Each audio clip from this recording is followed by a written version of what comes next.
Okay, so I wanted to make a quick video on this Diamond Selector 2.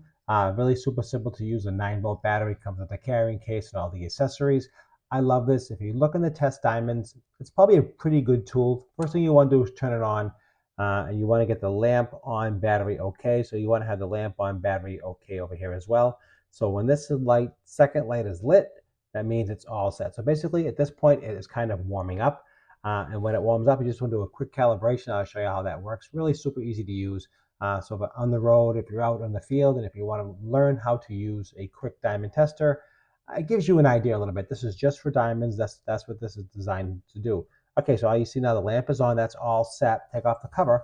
And you want to do is just give it a little calibration. You want to just this is what it sounds like when you hit diamonds. A little beep, beep, beep. So what you do is just calibrate it. You just want to get it down little bit in the green, just like you see here. And then when you find a diamond ring or something, you just touch it. If you touch the metal, it goes like that. Okay. But if you hit diamonds, if you find a diamond, you click it.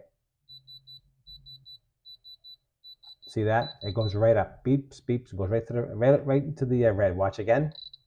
Oh, get on the diamond. Oh, just like this here. Oh, let me get it right on there. There we go. And you can see it goes right up, just like that.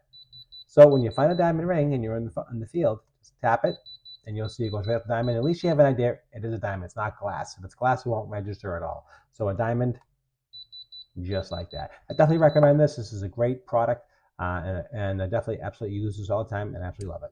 Thanks for watching.